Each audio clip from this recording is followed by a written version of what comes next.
Bonjour mes frères et sœurs, le thème d'aujourd'hui, le testament de Jésus purifié par le sang, nous garde, nous protège. Et nous devons être vraiment vigilants par cette parole, parce qu'il arrivera à la fin des temps que les problèmes vont être de plus en plus graves. Et aujourd'hui, la bête est là pour nous mettre en désaccord, pour nous diviser. Mais nous devons être, par le sang de Jésus, purifiés. Et la parole nous déclare, aujourd'hui, on est le matin, mais ça ne change pas. L'heure de Dieu ne change pas. Nous devons être vigilants.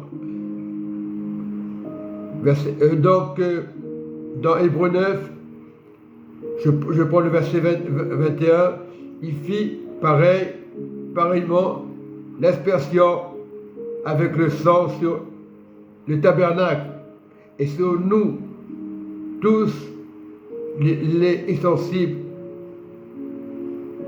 du culte. Mais le plus important, c'est le sang de Jésus. Dans l'Ancien Testament, il versait le sang des animaux. Mais quand Jésus est venu, c'était la nouvelle naissance. C'est pour montrer que la loi ne sauvait pas, mais celui qui sauvait, c'est Jésus. Donc le verset 22 nous dit, et presque tout, d'après la loi, est purifié par le sang. C'est la loi.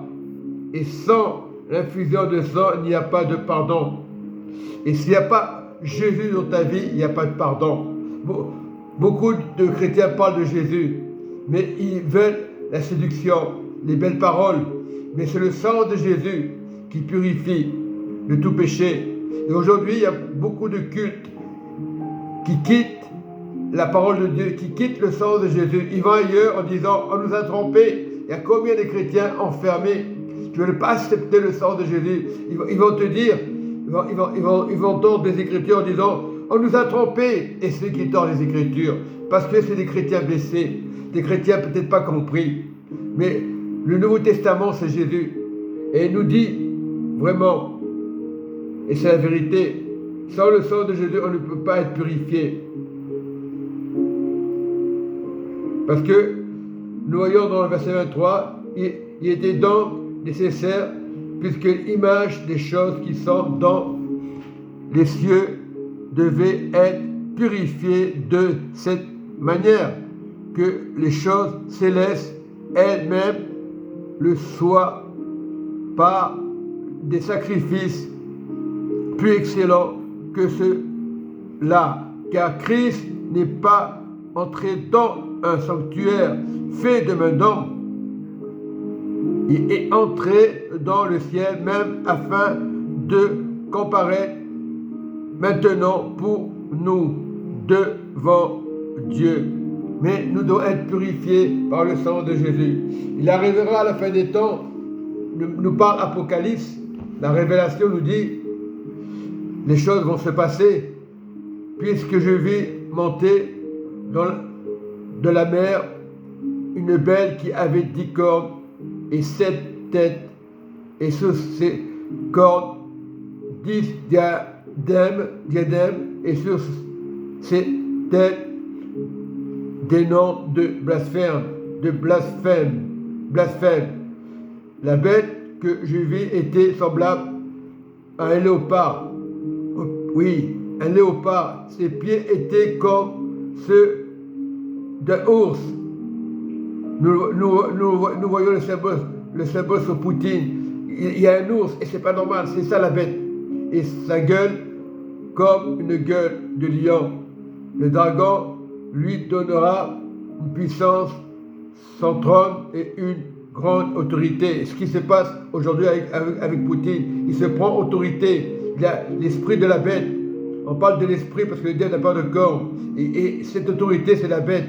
Et il y a beaucoup de dictateurs, des personnes, des dictateurs qui veulent commander, voilà, qui veulent séduire.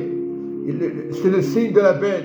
Et il y a beaucoup de fanatiques qui tuent. C'est le signe de la bête. Voilà, et aujourd'hui, nous voyons des choses, nous voyons des guerres. C'est l'esprit de la bête. Il y a beaucoup de personnes qui veulent avoir l'autorité comme Poutine et autres présidents. Des fanatiques qui tuent. Au lieu de donner la paix, ils disent qu'ils tuent pour avoir la paix. Non, c'est faux. Ce sont des menteurs, des hypocrites. Voilà, et aujourd'hui, nous devons être vigilants, prier pour ces personnes-là, afin qu'il n'ait pas l'esprit de la bête. Et il y aura des choses. Ils adorèrent le dragon parce qu'il avait donné autorité à la bête. Aujourd'hui, il y a l'autorité de la bête, des esprits de bête, des dictateurs qui veulent commander. Voilà, c'est vraiment un danger, mais il faut prier malgré tout. Ils adorèrent la bête, disant, qui est semblable à la bête et qui peut combattre contre elle. Et c'est ça Poutine, il a l'esprit, l'orgueil. Ah, moi je suis Dieu, ah, moi je suis chrétien, il n'est pas chrétien, c'est pour attirer les gens.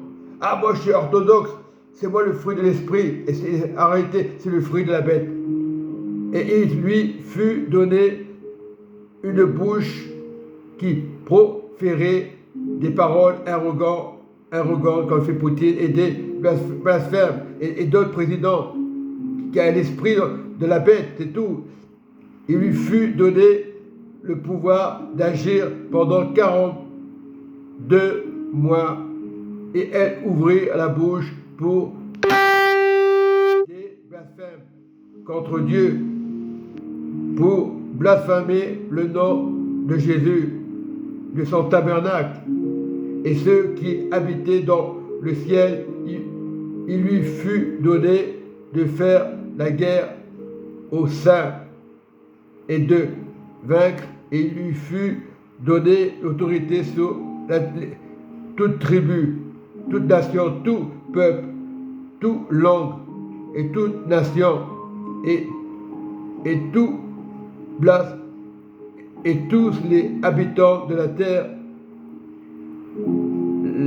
l'adorant.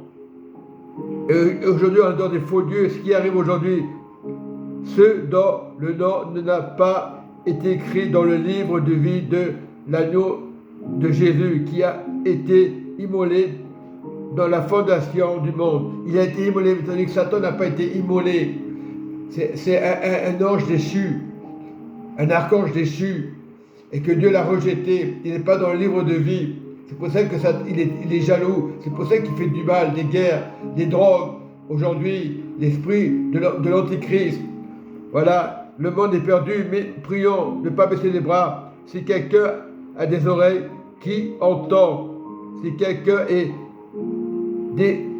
destiné à la captivité, il ira en captivité. Si quelqu'un tue par l'épée, il faut qu'il soit tué par l'épée. C'est ici la persévérance, la foi des saints. Nous devons à la foi des saints. Mais Jésus est plus que vainqueur. Il est le maître. Il va vaincre.